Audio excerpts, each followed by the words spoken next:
Hello everyone, কেমন আছো তোমরা? আশা করি অনেক ভালো আছো আর আমিও ভালো আছি। অনেকদিন পর তোমাদের সঙ্গে নতুন আর একটা ভিডিও নিয়ে চলে আসলাম। সঙ্গে থাকো আর দেখতে থাকো। একটা মেয়ে সবসময় হেরে যায় বাস্তবতার কাছে, কখনো তার প্রিয় মানুষটার কাছে, কখনো তার পরিবারের কাছে, আবার কখনো তার স্বপ্ন ও ইচ্ছার কাছে। মেয়েরা চাইলেও তাদের ইচ্ছা মতো চলতে পারে না, তাদের ছোট ছোট ইচ্ছাগুলো পূরণ করতে পারে না তাদের ভালোবাসা ও মতামত দিয়ে কাউকে খুশি করতে। মেয়ে মানে তুমি বাপের বাড়ির বোঝা আর শ্বশুর বাড়ির কাজের জীবন্ত মেশিন। সারা জীবন কাটিয়ে দিতে হয় মানিয়ে নিতে নিতে।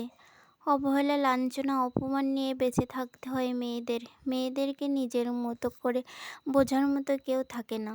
আসলে মেয়েদেরকে সবাই নিজের সুবিধা মতো ব্যবহার করে যায়। মেয়েরা যার কথা মতো চলতে পারে তার কাছে সে অনেক ভালো।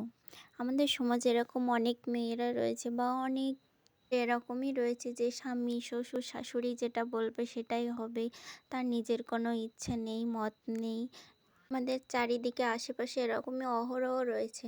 মেয়েদের জীবনটা অনেক কঠিন, আর এই কঠিন জীবনটা কাটিয়ে উঠতে অনেকই কষ্ট হয়। তার জন্যে যে বিবাহ বিচ্ছেদ এগুলো তো অহরহ হচ্ছে।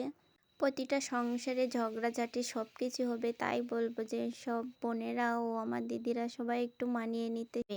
সংসার জীবনে ঝগড়াঝাটি সব কিছুর মাঝে একটা সুখ আছে, সেই সুখ শান্তিটা নিয়ে থাকতে হবে। দুঃখটাকে বাদ দিয়ে সুখটাকে বেছে নিতে হবে। তো জানো, মেয়েদের কোনো নিজের কোনো জীবন নেই, এরা পরের জন্য বাঁচে, স্বামীর জন্য বাঁচে, সন্তানের জন্য, পরিবারের জন্য বাঁচে। কোনো কিছু চিন্তা না করে ভাগ্যের উপরে ছেড়ে দিতে হবে। ভাগ্য যেদিকে নিয়ে যাবে সেদিকে আমাদের যেতে হবে। সবাই ভালো থাকবেন, আর আমার ভিডিওটা আমি এখানেই শেষ করব। আমার ভিডিওটা যদি তোমাদের ভালো লেগে থাকে তো অবশ্যই লাইক কমেন্ট করো। ভাই, ভালো থেকো সবসময়।